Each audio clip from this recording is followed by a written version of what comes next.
சுமந்திரன் அவர்களினால் ஏற்பாடு செய்யப்பட்ட கூட்டத்தில் ஒரு சுமந்திரனுடைய எடுபடி ஒருவர் சஜித்துக்கு வாக்களிப்பவர்களை ஆதரவு தெரிவித்து கையொலிக்குமாறு அவர் கேட்டிருந்தார். எவருமே அந்த கைதட்டி அந்த ஒலியை எழுப்பவில்லை. முழுவதுமே தானாக சேர்ந்த கூட்டம். தலைவர் பிரபாகரனுடைய சகோதரங்களும் பிள்ளைகளும் நாங்கள் இந்த மண்ணில் வந்து சங்கிலியனுக்கு எதிரே நின்று கிட்டுப்பூங்கா மைதானத்தில் நின்று சஜித் பிரேமதாசாவுக்கு வாக்களிக்குமாறு ஒருவர் கோருவாராக இருந்தால் அவர் தமிழ் மகனாக இருக்க முடியுமா? சுமந்திரன் என்கின்றவர் தமிழரசு கட்சிக்குள் நுழைந்ததன் பின்னர் தமிழ் தேசிய விடுதலை போராட்டத்தில் இருந்து தமிழர் அரசியலில் இருந்து தமிழ் தேசியத்தை நீக்கியே தீருவன் என்று சொல்லி இந்த சுமந்திரனிசுகள் கங்கணம் கட்டி கொண்டிருக்கிறார்கள். இந்த மண்ணிலே கூடியிருக்கின்ற ஆயிரத்துக்கு மேற்பட்ட பல்லாயிரக்கணக்கான எங்களுடைய உணர்வாளர்கள் தமிழ் என்ற அடையாளத்தில் தமிழ் என்ற உணர்வில் இன்று கூடியிருக்கிறார்கள். 2009 வரை எங்களுடைய தமிழினம் ஒற்றை தலைவன் மேதகு வேலுப்பிள்ளை பிரபாகரனுக்கு பின்னால் அணிதிரண்டிருந்தது. எதற்காக திரிவன் எமக்காக உண்ணாவிரதம் இருந்தாரோ, எதற்காக மில்லர் எமக்காக தன்னை தற்கொலை செய்தாரோ, அதை நாங்கள் ஒவ்வொருவரும் செப்டம்பர் மாதம் 21ஆம் தேதி எங்களுடைய மனதிலே இருத்தி இறந்த காலத்துக்கு மன்னிப்பு கேட்டிருக்கிறார்களா? இல்லை. இந்த தென்னிலங்கை வேட்பாளர்கள் யாராவது இறந்தவர்களின் நினைவு தூபிகளுக்கு சென்று ஒரு பூவையாவது வைத்திருக்கிறார்களா?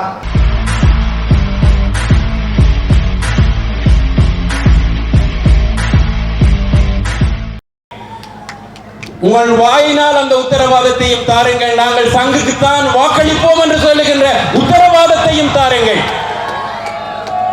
என் அருமை உறவுகளே, இதே கேள்வி இந்த அரங்கில் நேற்று எழுப்பப்பட்டது. சஜித் பிரேமதாசா அவர்களுக்கு ஆதரவாக சுமந்திரன் அவர்களினால் ஏற்பாடு செய்யப்பட்ட கூட்டத்தில் ஒரு சுமந்திரனுடைய எடுபடி ஒருவர் சஜித்துக்கு வாக்களிப்பவர்களை ஆதரவு தெரிவித்து கையொலிக்குமாறு அவர் கேட்டிருந்தார். எவருமே அந்த கைதட்டி அந்த ஒலியை எழுப்பவில்லை. மைதானம் அமைதியாக இருந்தது. காரணம், நேற்று வந்த கூட்டம் முக்கால்வாசி பேர் ஏற்றி வந்த கூட்டம். இது முழுவதுமே தானாக சேர்ந்த கூட்டம்.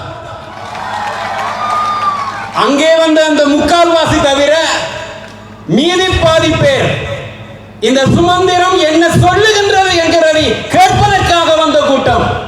யாரும் சஜித் பிரேமதாசாவுக்கு வாக்களிப்பதற்காக வந்த கூட்டம் அல்ல. நீங்கள் விளிம்பு நிலை மக்கள் பெரும்பாலானோர் இன்றைய வேலையை விட்டு, குடும்ப உழைப்பை விட்டு, உங்களுடைய குழந்தை குட்டிகளை எல்லாம் வீட்டை விட்டு இங்கே நீங்கள் வந்திருக்கின்றீர்கள் என்று சொல்லி சொன்னால் உங்களிடம் உறைந்திருக்கும் குடிகொண்டிருக்கும் தமிழ் தேசிய உணர்வுதான் காரணம். சிங்கள வேட்பாளர்கள், அது சஜித் பிரேமதாசாவாக இருக்கலாம், ரணில் விக்ரமசிங்காவாக இருக்கலாம், அனுரகுமார திசநாயக்காவாக இருக்கலாம், அவர்கள் எங்களுடைய தமிழ் பொது வேட்பாளர் மீது விசமத்தனமான விமர்சனங்களை முன்வைப்பதற்கு காரணங்கள் இருக்கின்றன. அந்த காரணங்கள் வெளிப்படையானவை. அவர்களுக்கு இடையில் அந்த மும்முனை போட்டி நிலவுகின்ற நிலையில் தமிழ் மக்களினுடைய வாக்கு அவர்களுக்கு தேவைப்படுகின்றது. இதற்கு முன்னர் நடந்த ஜனாதிபதி தேர்தல்களில் எல்லாம் ஓரிரு தடவைகள் வந்து சென்ற இந்த பிரதான வேட்பாளர்கள் இப்பொழுது எத்தனை தடவை இங்கே படையெடுத்திருக்கின்றார்கள், எவ்வளவு கோடி கொட்டி செலவழித்திருக்கின்றார்கள். தங்களுடைய முகவர்களுக்கு கோடானி கோடி பணம் கொடுத்து ஆட்களை திரட்டி வாருங்கள், இந்த திரட்டுதலை நாங்கள் தென்னிலங்கையில் காட்டி எங்களுக்கு வாக்கு பெறலாம் என்று சொல்லி அவர்கள் யோசிக்கின்றார்கள். அதன் விளைவுகளில் ஒன்றுதான் இந்த மண்ணில் நேற்று நடந்த சஜித் பிரேமதாசா அவர்களுக்கான ஆதரவு கூட்டம். நாவாந்துறை விளையாட்டு மைதானத்தில் டக்ளஸ் பிரேமானந்த அவர்களினால் ஏற்பாடு செய்யப்பட்ட ரணில் விக்ரமசிங்காவுக்கான கூட்டம். இந்த அரங்கை எண்ணி பாருங்கள். முன்னால் இருக்கக்கூடிய சங்கிலியன் சிலை இங்கே உள்ளே வைக்கப்பட்டு அழிக்கப்பட்டு என்றும் கிட்டு பூங்கா என்று சொல்லப்படுகின்ற இந்த மைதானத்தின் பெயர் நாம் யாருக்கும் குடியல்லோம், நமனை அஞ்சோம் என்று சொன்ன அப்பரின் திருநாவுக்கரசரின் எங்கள் முப்பாட்டனின் பிள்ளைகள் நாங்கள். தலைவர் பிரபாகரனுடைய சகோதரங்களும் பிள்ளைகளும் நாங்கள்.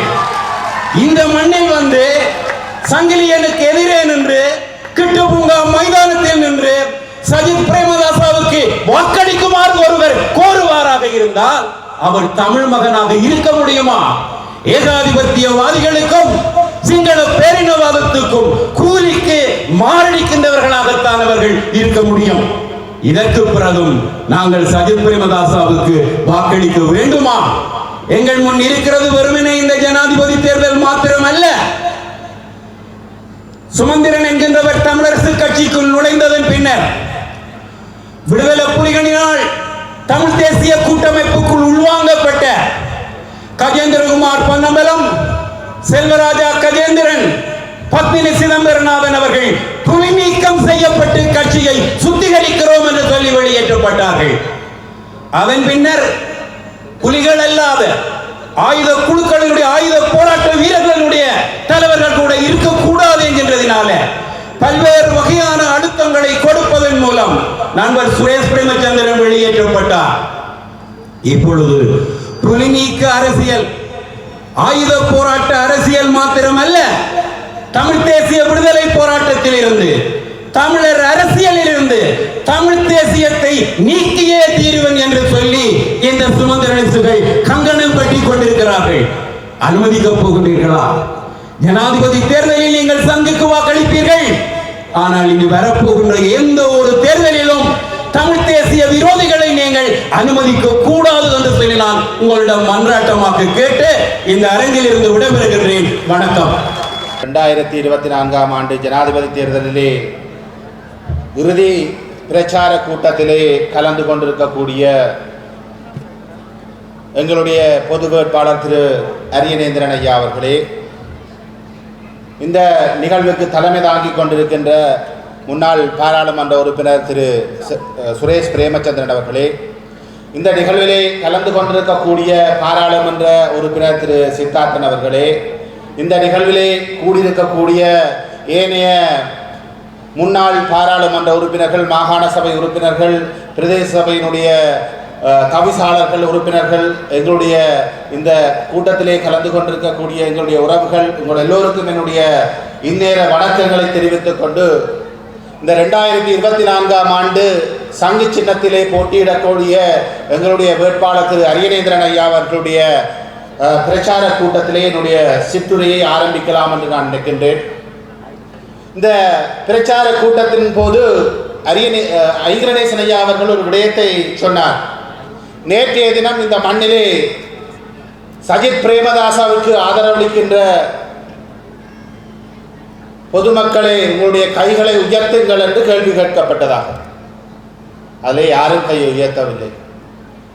அந்த கேட்டவர் ஒரு தவறை இழைத்து விட்டார். சிங்களத்தில் அதை கேட்டிருக்க வேண்டும். ஏனென்றால் வந்தவர்கள் தமிழர்கள் இல்லையே.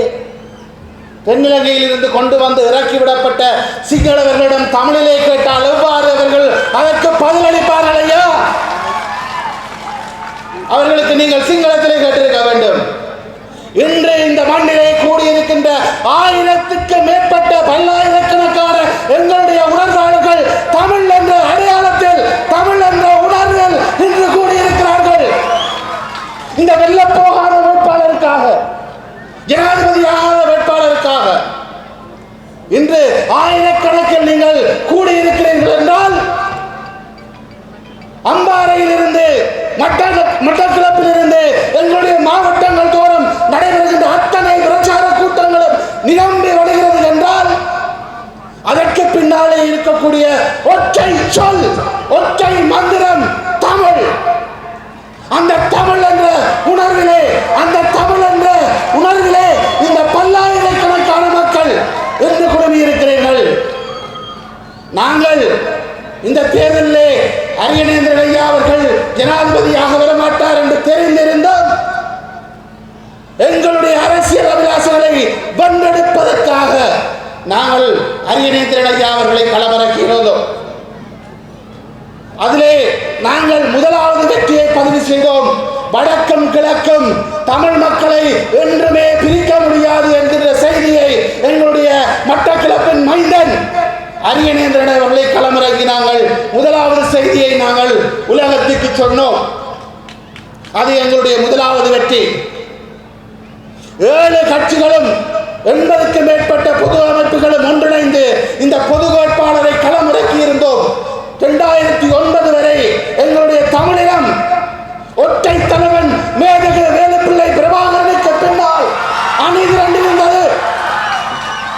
அதற்கு பிறகு எங்களுடைய இனம் சிதறடிக்கப்பட்ட எங்களுடைய இனம் மீண்டும் ஒன்று திரண்டிருக்கிறது என்றால் இந்த சங்கு சின்னத்துக்கு பின்னாலே இந்த தமிழ் தேசிய பொது கட்டமைப்பு என்கின்ற ஜனாதிபதி வேட்பாளர் எங்களுடைய அரியநேந்திரன் ஐயாவுடைய அந்த திரட்சிக்கு பின்னாலே எங்களுடைய ஒற்றை அந்த தலைவனுக்கு பின்னாலே இந்த தமிழினம் ஒன்று கூடி இருக்கிறது. அது எங்களுடைய அடுத்த வெற்றி. நாங்கள் 2024ஆம் ஆண்டு செப்டம்பர் மாதம் 21ஆம் தேதி வரை நாங்கள் காத்திருக்க தேவையில்லை. எங்களுடைய வெற்றி இன்றைய தினம் இந்த அரங்கில் கூடியிருக்கின்ற எங்களுடைய தமிழ் உணர்வாளர்களின் எழுச்சியிலே எங்களுடைய வெற்றி பதிவு செய்யப்பட்டு விட்டது. நாங்கள் வெற்றி அடைந்து விட்டோம். எங்களுடைய இலக்கில் நாங்கள் வென்று விட்டோம் என்று 7 கட்சிகளும் 80 பொது அமைப்புகளும் ஆரம்பத்தில் இந்த முயற்சியை நாங்கள் முன்னெடுத்த பொழுது எங்களுக்குள் ஒரு சந்தேகம் இருந்தது, நாங்கள் எங்களுடைய முயற்சியில் கரை சேர்வோமா என்று. ஆனால் ஒவ்வொரு நாளும் ஒவ்வொரு அமைப்பாக வடக்கிலிருந்து அம்பாறையிலிருந்து ஒவ்வொரு மண்ணிலும் எங்களுடைய தமிழர் தேசத்திலும் ஒவ்வொரு அமைப்புகளாக விவசாய சம்மேளனங்கள், வணிகர் கழகங்கள், ஈட்டில் பல்கலைக்கழக மாணவர்கள் என்று எல்லாருமே எங்களுக்கு பின்னாலே திரண்டிருக்கிறார்கள். புலம்பெயர் தேசங்களிலும் கனடாவிலும் சரி, பிரித்தானியாவிலும் சரி, ஆஸ்திரேலியாவிலும் சரி, ஐரோப்பாவிலும் சரி எல்லோரும் இந்த சங்குக்கு பின்னாலே ஒன்றாக அணி திரண்டிருக்கிறார்கள். இது எங்களுடைய வெற்றி. எங்களுடைய தமிழினம் சரியான பாதையிலே எங்களுடைய போராட்டம் மௌனிக்கப்பட்ட 15 ஆண்டுகளுக்கு பின்னர் எங்களுடைய தமிழினம் சரியான பாதையிலே திரும்பி இருக்கிறது. வரலாற்றிலே இந்த 2024ஆம் ஆண்டு பொன்னெழுத்துக்களாலே எங்களுடைய அரசியல் வரலாற்றிலே பதிக்கப்பட வேண்டிய ஒரு ஆண்டு. விரும்பியோ விரும்பாமலோ அரியநேந்திரன் ஐயா அவர்கள் வரலாற்றிலே இடம் பிடித்து விட்டார். சங்க சின்னம் வரலாற்றிலே இடம் பிடித்து விட்டது. தமிழ் மக்களுக்கான வரலாறு 100 ஆண்டுகள் கடந்து எழுதப்பட்டாலும் இந்த பெயரும் இந்த சின்னமும் நிலைத்திருக்கும். அது மறக்க முடியாத உண்மை. எங்களுடைய இந்த ஒற்றுமை நிலைத்திருக்க வேண்டுமாக இருந்தால் எங்களுடைய மக்களும் இதற்கான கடைசியான ஆணையை செப்டம்பர் மாதம் 21ஆம் தேதி வழங்க வேண்டும் என்று நான் அன்போடும் உரிமையோடும் உங்களிடம் கேட்டுக்கொள்கின்றேன். அன்புக்குரியவர்களே, கடந்த பல தசாப்தங்களாக நாங்கள் மாறி மாறி மாறி சிங்கள தென்னிலங்கை வேட்பாளர்களுக்கு நாங்கள் அந்த ஜனாதிபதி தேர்தலில் எங்களுடைய வாக்குகளை அளித்து எங்களுடைய கைகள் தேர்ந்தன. எங்களுக்கு எதுவுமே கிடைக்கவில்லை. எங்களுக்கு எதுவுமே கிடைக்கவில்லை. அரசியல் தீர்வும் இல்லை, பொருளாதார சுபீட்சமும் இல்லை. கடந்த யுத்தத்துக்கு பிறகு 3 ஜனாதிபதி தேர்தல்களிலே நாங்கள் வாக்களித்தோம். நாங்கள் வாக்களித்தவர் வென்றும் இருக்கிறார், தோற்றும் இருக்கிறார்கள். அவர்கள் எங்களுக்கு அநீதிகள் இழைக்கப்பட்ட பொழுது, எங்களுடைய காணாமலாக்கப்பட்ட உறவுகள் ஆயிரக்கணக்கிலே ரோட்டிலே நின்று போராடிய பொழுது அவர்கள் யாருமே திரும்பி பார்க்கவில்லை. இவர்களுக்கு நாங்கள் ஏன் வாக்களிக்க வேண்டும்? இவர்களுக்கு நாங்கள் ஏன் வாக்களிக்க வேண்டும்? எங்களுடைய கைகளிலே எமக்கான அதிகாரம் கிடைக்கின்ற பொழுதுதான் எங்களுடைய பொருளாதாரத்தை நாங்கள் மீட்டெடுக்க முடியும். எங்களுடைய கைகளிலே எங்களுக்கு அதிகாரம் கிடைக்க வேண்டுமாக இருந்தால் நாங்கள் எதை விரும்பி நிற்கிறோம் என்கின்ற செய்தியை நாங்கள் மீண்டும் மீண்டும் உலகத்திற்கும் தென்னிலங்கைக்கும் நாங்கள் சொல்லிக்கொண்டே இருக்க வேண்டும். அதைத்தான் நாங்கள் இந்த தேர்தல் விஞ்ஞாபனத்திலே எங்களுக்கு எது வேண்டும் என்று நாங்கள் கேட்டிருக்கிறோம். தமிழ் மக்களுடைய தேசம், வடக்கு கிழக்கு இணைந்த தமிழ் மக்களுடைய தேசம் அங்கீகரிக்கப்பட வேண்டும், எங்களுடைய சுயநிர்ணய உரிமை அங்கீகரிக்கப்பட வேண்டும் என்று நாங்கள் எங்களுடைய தேர்தல் விஞ்ஞாபனத்திலே முன்வைத்து உங்களிடம் ஆணை கேட்டு வந்திருக்கிறோம். எங்களுக்கு இந்த தேர்தலிலே வாக்குகள் விழவில்லையாக இருந்தால் எங்களுடைய அரசியல் படுகொலையாக அது அமையும். நாங்கள் அரசியல் புதைகுழிக்குள் நாங்கள் எங்களுடைய இனத்தை தள்ளுவதாக அமையும் என்று சிலர் சூளுரைக்கிறார்கள். அதற்காக நாங்கள் எங்களுடைய சங்க சின்னத்தை தோற்கடிப்போம் என்றும் சூளுரைத்திருக்கிறார்கள். அவர்களுக்கு நாங்கள் பாடம் கற்பிக்க வேண்டும். எங்களுடைய இடத்தில் இருக்கக்கூடிய புல்லுருவிகளுக்கும் துரோகிகளுக்கும் நாங்கள் பாடம் கற்பிக்க வேண்டும். எங்களுடைய உறவுகளே, எங்களுடைய திலீபன் அண்ணா உண்ணாவிரதம் இருந்து இன்று 37வது ஆண்டு. நாங்கள் புல்லடி போட போகின்ற நாள் அவருடைய 7வது நாள். அவர் உண்ணாவிரதம் ஆரம்பித்து 7வது நாள். எதற்காக திலீபன் எமக்காக உண்ணாவிரதம் இருந்தாரோ, எதற்காக மில்லர் எமக்காக தன்னை தற்கொலை செய்தாரோ, அதை நாங்கள் ஒவ்வொருவரும் செப்டம்பர் மாதம் 21ஆம் தேதி எங்களுடைய மனதிலே இருத்தி நாங்கள் வாக்குச்சீட்டை தொடர்கின்ற பொழுது எங்களுக்கு பின்னாலே திலீபன் அண்ணாவும் மில்லர் அண்ணாவும் பார்த்துக் கொண்டிருக்கிறார்கள் என்கின்ற நினைப்போடு நாங்கள் வாக்குச்சீட்டை தொட வேண்டும். அந்த நினைப்போடு நாங்கள் ஒவ்வொருவரும் சங்க சின்னத்துக்கு வாக்களிக்க வேண்டும். அதை நாங்கள் ஒவ்வொருவரும் சத்தியமாக சபதமாக எடுத்துக்கொள்ள வேண்டும். என்னுடைய அன்புக்குரியவர்களே, செப்டம்பர் மாதம் 21ஆம் தேதி நாங்கள் சங்கை ஊதி தமிழ் மக்களுடைய வீரச் சங்கை இந்த உலகத்துக்கு நாங்கள் பறைசாற்ற வேண்டும். செப்டம்பர் 21க்கு பிறகும் சங்குக்கு வேலை இருக்கிறது. எங்களுடைய இனத்தை கருவறுப்பதற்காக இங்கு சில புல்லுருவிகள் எங்களுடைய இனத்தை விட்டு பிழைக்க வந்திருக்கிறார்கள். எங்களுடைய அரசியலை படுகொலையில் தள்ளுவதற்காக சில புல்லுருவிகள் இங்கே அனுப்பப்பட்டிருக்கிறார்கள். அவர்களுக்கு நாங்கள் சங்கூத வேண்டும். அவர்களுடைய அரசியலின் அஸ்தமனத்திற்காக நாங்கள் சங்கூத வேண்டும். அந்த சங்கு செப்டம்பர் 22 இருந்து ஒலிக்கும். இந்த மண்ணிலே நிச்சயமாக ஒலிக்கும். அந்த சங்கை நீங்கள் எடுத்து செல்ல வேண்டும் என்று நான் இந்த சந்தர்ப்பத்திலே உங்களிடம் அன்போடும் உரிமையோடும் கேட்டுக்கொள்கிறேன். என்னுடைய அன்புக்குரியவர்களே, இறுதியாக நாங்கள் எல்லோரும் இன்று சங்கே முழங்கு என்று ஒரு தடவை வீர சபதம் எடுத்துக் கொள்வோம். எல்லோரும் எழுந்து நின்று சங்கே முழங்கு என்று எங்களுடைய கரங்களை உயர்த்தி நாங்கள் வானவில விண்ணவில சங்கே முழங்கு சங்கே முழங்கு என்று நாங்கள் கட்டுவோம். சங்கே முழங்கு சங்கே முழங்கு சங்கே முழங்கு. நன்றி, வணக்கம். இப்பொழுது நடைமுறையில் உள்ள சாட்சிகளையும் சான்றுகளையும் சேகரிப்பதற்கான அந்த பொறிமுறையின் அடுத்த கட்டம் பற்றி தீர்மானிக்கப்படும். அந்த பொறிமுறையை மேலும் ஓராண்டுக்கு நீடிப்பதா, ஈராண்டுக்கு நீடிப்பதா, அல்லது அந்த பொறிமுறையை முடிவு கொண்டு வந்து ஒரு புதிய தீர்மானத்தை கொண்டு வருவதா போன்ற விடயங்கள் 7ஆம் தேதி தெரிய வரும். இலங்கை அரசாங்கம் இந்த விடயங்களை எதிர்க்கின்றது. இலங்கை அரசாங்கத்தின் ஜெனீவாவுக்கான பிரதிநிதி தாங்கள் ஜெனீவாவில் மனித உரிமைகள் ஆணையரின் அறிக்கையை ஏற்றுக்கொள்ளவில்லை என்றும் அதன் தொடர்ச்சியாக நடக்கின்ற காரியங்களை ஏற்றுக்கொள்ளவில்லை என்றும் சொல்லிவிட்டார். இப்பொழுது கேள்வி என்ன தெரியுமா? அரசாங்கம் வல்லமையாக அதைத்தான் செய்யும். ஆனால் எங்களிடம் வாக்கு கேட்டு வருகின்ற எதிர்க்கட்சிகள் சஜித் அனுர போன்றவர்கள் இந்த பொறுப்புக்கூறல் விடயத்தில் என்ன சொல்லுகிறார்கள்? இது இப்பொழுது போய்கொண்டிருக்கிற ஒரு அலுவல். நாங்கள் எல்லாம் அவர்கள் 13 பற்றி என்ன சொல்லுகிறார்கள், தீர்வை பற்றி என்ன சொல்லுகிறார்கள் என்றுதான் யோசித்துக் கொண்டிருக்கிறோம். அதைவிட முக்கியமாக இப்பொழுது ஜெனீவா கூட்டத்தொடரில் பொறுப்புக்கூறல் தொடர்பான விவாதம் போய்கொண்டிருக்கிறது. எங்களை பற்றி இந்த பொறுப்புக்கூறல் விடயத்தில் ரணில் விக்ரமசிங்கவின் அரசாங்கம் தான் பொறுப்பு கூற மாட்டேன் என்று சொல்லிவிட்டது. பொறுப்புக்கூறல் என்பது இறந்த காலத்துக்கு பொறுப்பு கூறுவது. இறந்த காலத்துக்கு பொறுப்பு கூறுவது என்பது இறந்த காலத்தில் நடந்த இன அழிப்புக்கு குற்றங்களுக்கு பொறுப்பு கூறுவது. குற்றங்கள் விசாரிக்கப்பட்டு குற்றவாளிகள் தண்டிக்கப்படுவது.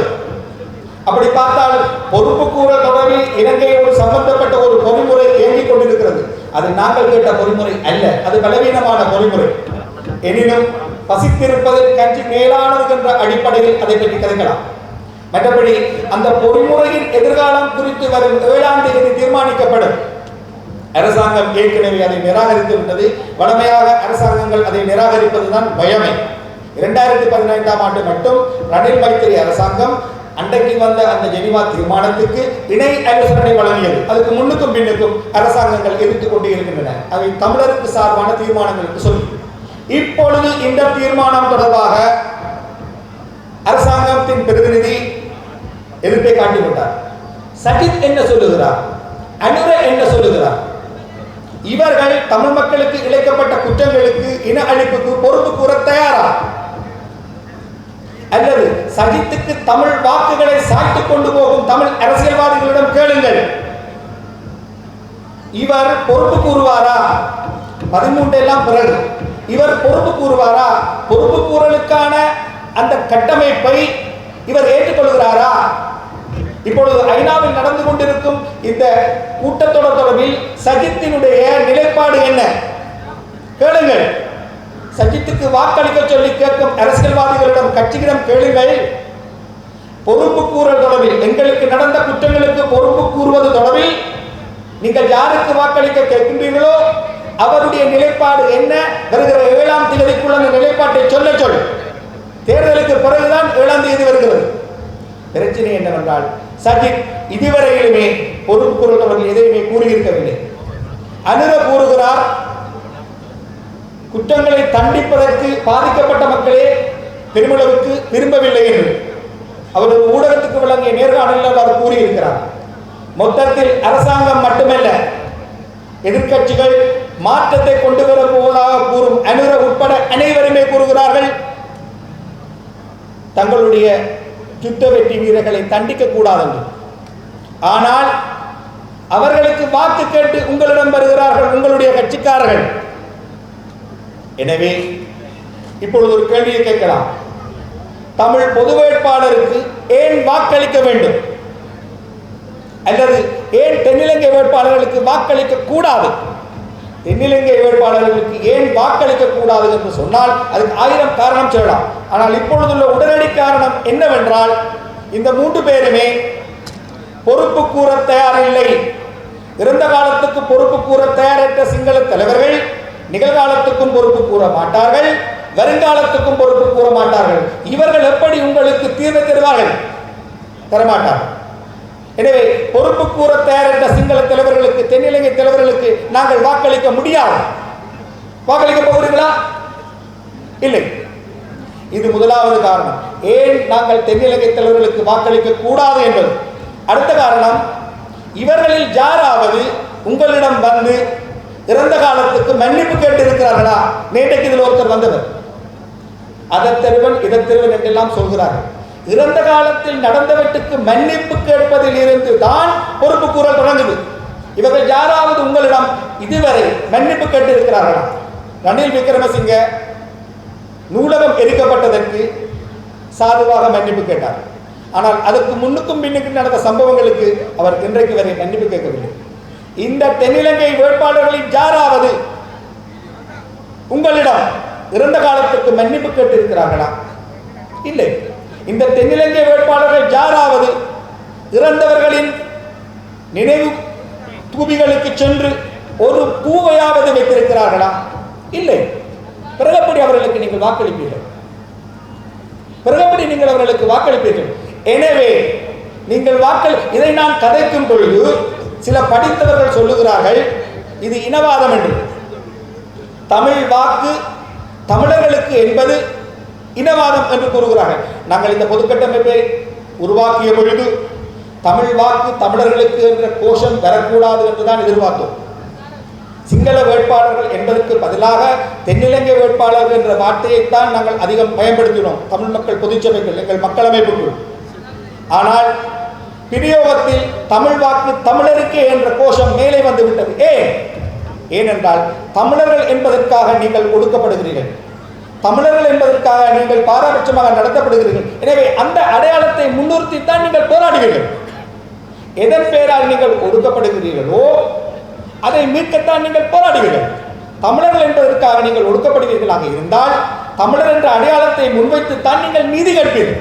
எனவே தமிழ் வாக்கு தமிழர்களுக்கு என்பது நீதியானது. மாறாக இப்பொழுது தென்னிலங்கையில் நடந்த அறகலைய எழுச்சி போராட்டங்களுக்கு பிறகு சிங்கள மக்கள் மத்தியில் இனவாதம் தூங்க தொடங்கிவிட்டது. எனவே நீங்கள் புதிதாக இனவாதத்தை கிளப்புகிறீர்கள் என்று சொல்லுகிறார்கள். இல்லை, இனவாதம் எங்கே படுத்திருக்கிறது? மகிழத்த மடுவில் காணியை பிடித்து வைத்திருப்பது, மேச்சல் திரையை பிடித்து வைத்திருப்பது யார்? குருந்தூர் மலையில், பெடுக்கினாறு மலையில் தமிழர்களுடைய அந்த ஆலயங்களை அழிப்பது யார்? திருகோணமலையில் மேடான பிரதேசங்கள் எல்லாவற்றிலும் பௌத்த விகாரங்களை கட்டுவது யார்? 2009க்கு பின்னரும் திணைக்களங்கள் ஊடாக காணிகை பிடிப்பது, சிங்கள பௌத்த மயமாக்கலை செய்வது யார்? இனவாதம் படுக்கவில்லை. இனவாதம் இப்பொழுதும் விழித்துத்தான் இருக்கிறது. இனவாதம் இறுக்கமாக இருந்தால் தமிழ் மக்களும் தமிழ் அடையாளத்தின் பெயரால் மேலிடுவார்கள். தமிழ் வாக்கு தமிழருக்கு என்று சொல்லுவார்கள். ஒடுக்குமுறை இல்லை என்றால் அப்படி சொல்ல மாட்டார்கள். ஒடுக்குமுறை இருக்கிற வரைக்கும் தமிழ் மக்கள் அதை சொல்லிக்கொண்டே இருப்பார்கள். எனவே தமிழ் மக்களே, யாருக்கு வாக்களிக்க கூடாது என்பது இப்பொழுது தெளிவாக தெரிகிறது. ஏன் தமிழ் பொது வேட்பாளருக்கு வாக்களிக்க வேண்டும்? முதலாவது விடை, அவர்களுக்கு வாக்களிக்க கூடாது என்றால் இவருக்கு தான் வாக்களிக்க வேண்டும். இரண்டாவது விடை, அவர் எங்களை ஒரு தேசமாக திரட்டுவார். அவர் எங்களை கட்சிகளை கடந்து திரட்டுவார். இந்த கட்டமைப்புக்குள் 7 கட்சிகள் உண்டு. இந்த 7 கட்சிகளின் பிரதிநிதியாக அவர் வரவில்லை. அவர் ஒரு கட்சி பாரம்பரியத்தில் வந்தவர். அந்த கட்சியின் பிரதிநிதியாகவும் அவர் வரவில்லை. அவர் எங்கள் எல்லாருடைய பிரதிநிதியாகவும் வந்திருக்கிறார். அவர் எங்கள் எல்லாருடைய வாக்குகளையும் திரட்டப் போகின்றார். அவர் எங்களை ஒரு தேசமாக திரட்டுவார். அவர் ஒரு குறியீடாக நின்று எங்கள் அனைவரையும் ஒரு இனமாக, ஒரு ஜனத்திரளாக திரட்டுவார். ஒரு திரண்ட சக்தியாக எங்களை மாற்றுவார்.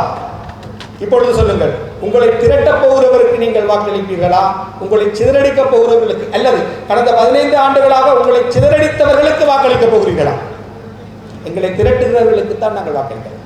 அப்படி பார்த்தால் நாங்கள் அவருக்கு வாக்களிக்க வேண்டும். அதைவிட இந்த கட்சிகளும் மக்களமைப்பும் இணைந்து ஒரு கட்டமைப்பை உருவாக்கி அதுக்கு ஒரு புரிந்துணர்வு உடன்படிக்கை செய்திருக்கிறார்கள். இது தமிழ் அரசியல் வரலாற்றில் மட்டுமல்ல, இலங்கையின் அரசியல் வரலாற்றில் மட்டுமல்ல, இந்த பிராந்தியத்திலேயே மிக குறைந்த முன்னுதாரணங்களை கொண்ட ஒரு நடவடிக்கை. இந்த விடயத்தில் தேர்தல் கண்காணிப்பாளர்களை சொல்லுகிறார்கள், தமிழ் மக்கள் புத்திசாலித்தனமாக, விவேகமாக, யாரும் எதிர்பாராத ஒரு முடிவை எடுத்திருக்கிறார்கள். தமிழ் மக்கள் இந்த இடத்தில் தாங்கள் ஒரு புத்திசாலி மக்கள் என்பதை நிரூபிக்கின்றார்கள். தமிழ் மக்கள் இந்த இடத்தில் தாங்கள் ஒரு மகத்தான அரசியல் சக்தி, படைப்பாற்றல் மிக்க மக்கள் என்பதை நிரூபித்திருக்கிறார்கள். ஆங்கிலத்தில் சொல்வார்கள் ப்ரோ ஆக்டிவ் என்று. தன்முனைப்புள்ள, செயல் முனைப்புள்ள மக்கள். ஒரு தேர்தலை நாங்கள் தேர்தலாக எதிர்கொள்ளவில்லை. அவர்கள் திறந்து வைத்திருக்கும் ஒரு விளையாட்டு மைதானத்தில் எங்களுடைய விளையாட்டை நாங்கள் விளையாடுகிறோம். இது எங்களுக்கு தேர்தல் அல்ல, தேசத்தை திரட்டும் செய்முறை, உங்களை அப்படியே கூட்டி கட்டும் ஒரு செய்முறை, உங்களை மீண்டும் ஒரு திரண்ட சக்தியாக மாற்றும் செய்முறை. எனவே ஒரு தேர்தல் களத்தை நாங்கள் வித்தியாசமாக கையாள்கின்றோம், படைப்பு திறனோடு கையாள்கின்றோம். இதில் நாங்கள் எங்களை மீண்டும் ஒரு புத்திசாலி மக்களாக நிரூபித்திருக்கிறோம். எனவே நீங்கள் புத்திசாலிகளா இல்லையா? நீங்கள் புத்திசாலிகள் என்று உரிமை கோர போகிறீர்கள் என்றால் அவருக்கு வாக்களியுங்கள். நாங்கள் புத்திசாலி மக்கள், நாங்கள் கெட்டிக்காரர்கள், நாங்கள் இந்த பூமியிலேயே வித்தியாசமான மக்கள் என்பதை சொல்ல போகிறோமா? அவருக்கு வாக்களியுங்கள். எந்த ஒரு தேர்தலிலும் ஒரு வேட்பாளர் நான் ஒரு குறியீடு என்று சொல்ல மாட்டார், எனக்கு வாக்களியுங்கள் என்று தான் சொல்வார். ஆனால் எங்களுடைய பொது வேட்பாளர் இது ஒரு விஷயம் சொல்லணும், எங்களுடைய பங்காளி கட்சிகள் உட்பட பலரும் அவரை அரியநேந்திரன் என்கிறார்கள். இல்லை, அவர் அரிய நேத்திரன். அரிதான நேத்திரம் என்றால் கண், பார்வை. அரிய நேத்திரன் என்பதுதான் சரி, அரிய நேந்திரன் அல்ல. நாங்கள் கொண்டு வந்த ஒரு பொது வேட்பாளரின் பெயரை நாங்கள் முதலில் சரியாக சொல்ல வேண்டும். அரிய நேத்திரன். அவர் தன்னை ஒரு குறியீடு என்று சொல்லுகிறார். உலகில் எந்த ஒரு வேட்பாளரும் தன்னை குறியீடு என்று சொன்னது கிடையாது. அவர் சொல்லுகிறார், இந்த இடத்திலேயும் தமிழ் மக்கள் முழு உலகத்துக்கும் ஒரு முன்னுதாரணத்தை காட்டுகிறார்கள். நாங்கள் ஒரு வித்தியாசமான மக்கள், ஒரு கிறுக்கு மக்கள். நாங்கள் துணிஞ்ச ஒரு முடிவெடுத்திருக்கிறோம். இந்த முடிவை எடுத்த பொழுது பலரும் அது சாத்தியமற்றது என்று கருதினார்கள். ஆனால் இன்றைக்கு அந்த முடிவு நடைமுறைக்கு வந்துவிட்டது. இன்றைக்கு அந்த முடிவு தமிழ் மக்களை திரட்ட தொடங்கிவிட்டது. எனவே நாங்கள் ஏன் அரியநேத்திரனுக்கு வாக்களிக்க வேண்டும் என்று சொன்னால், நாங்கள் திரள்வதற்காக, நாங்கள் எல்லா வேறுபாடுகளையும் கடந்து ஒன்றிணைவதற்காக. வடக்கு கிழக்காக நாங்கள் பிரிக்கப்பட்டிருக்கிறோம் சட்ட ரீதியாக. ஆனால் சட்ட ரீதியாக எங்களை பிரிக்கலாம், நிர்வாக அலகுகளுக்கால் பிரிக்கலாம், குடியேற்றங்களால் பிரிக்கலாம், உணர்வுபூர்வமாக எங்களை பிரிக்க முடியாது. ஒரு இனமாக எங்களை பிரிக்க முடியாது என்பதனை நீங்கள் அவருக்கு அளிக்கும் வாக்குகளின் மூலம் நிரூபியுங்கள். கிழக்கிலிருந்து நாங்கள் கொண்டு வந்திருக்கும் இந்த வேட்பாளரை வெற்றி பெறச் செய்வதன் மூலம் தமிழ் தேர்தல் வரலாற்றிலேயே ஆக கூடுதலான வாக்குகளை பெற்ற ஒருவராக அவரை உயர்த்துவதன் மூலம் நாங்கள் வடக்கும் கிழக்கும் பிரிக்கப்பட முடியாதவை என்பதனை ஒரு தேர்தல் மூலம் நிரூபிப்போம். அதை நிரூபிக்க வேண்டிய பொறுப்பு எங்களுக்கு இருக்கு, வடக்கின் மக்களுக்கு இருக்கு. கிழக்கில் இருந்தவர் வந்திருக்கிறார், எங்களுக்கு அந்த பொறுப்பு இருக்கு. நாங்கள் கூட்டுணர்வின் பாற்பட்டு வாக்களிக்க வேண்டும். தேசியம் என்பது கூட்டுணர்வு தான். எனவே தாயகத்தை ஒருமைப்படுத்தும் குறியீடாக அவர் வந்திருக்கிறார். அதுக்கானபடியால் அவருக்கு வாக்களியுங்கள். எனவே நாங்கள் ஏன் அவருக்கு வாக்களிப்போம் என்றால், நாங்கள் புத்திசாலிகள் என்று காட்ட, நாங்கள் திரள்கிறோம் என்று காட்ட. இன்னொன்று, எல்லா தோல்விகளுக்கு பிறகும் நாங்கள் எழும்புவோம். எங்கள் சொந்த சாம்பல்களில் இருந்து நாம் எழுவோம். நமது கூட்டு காயங்களில் இருந்தும் கூட்டு மன வட்டுக்களில் இருந்தும் நாங்கள் எழுவோம். விழ விழ எழும்புவோம், விழுந்து கிடக்க மாட்டோம். இதோ இந்த தேர்தலை அவ்வாறு எழுச்சிக்கான ஒரு பயிற்சி களமாக நாங்கள் பயன்படுத்துகிறோம். இந்த தேர்தல் மூலம் நாங்கள் மீண்டும் எழுவோம். மகாகவி ருத்ரமூர்த்தி கூறியது போல, மீண்டும் தொடங்கும் மிடுக்கு, அந்த மிடுக்கின் அடையாளமாகத்தான் அரியநேத்திரனை கொண்டு வந்திருப்போம். அவருக்கு வாக்களிப்பது என்பது நாங்கள் மீண்டும் எழுவோம் என்ற செய்தியை எங்களுக்கு நாங்களே சொல்லிக்கொள்ள, தென்னிலங்கைக்கு சொல்லிக்கொள்ள, முழு உலகத்துக்கும் சொல்லிக்கொள்ள. எனவே எங்களுக்கு இப்பொழுது தெளிவாக தெரிகிறது ஏன் தென்னிலங்கை வேட்பாளர்களுக்கு வாக்களிக்க கூடாது, ஏன் சங்குக்கு வாக்களிக்க வேண்டும் என்பது. சங்குக்கு அளிக்கும் வாக்கு நீங்கள் அரியநேத்திரனுக்கு அளிக்கும் வாக்கல்ல, எங்களுக்கு நாங்களே அளிக்கும் வாக்கு, எங்கள் தலைமுறைக்கு நாங்கள் வழங்கும் வாக்கு, எங்களை நாங்களே வெல்ல வைப்பதற்கு வழங்கும் வாக்கு. இப்பொழுது சொல்லுங்கள், நீங்கள் உங்களுக்கே வாக்களித்து வெல்லப் போகிறீர்களா, அல்லது உங்களை சிதறடிக்கும் சக்திகளுக்கு வாக்களித்து தோற்க போகிறீர்களா? நாங்கள் எங்களுக்கே வாக்களித்து எங்களை வெல்ல வைப்போம். ஒரு தேசமாக திரள்வோம், எழுவோம். நன்றி.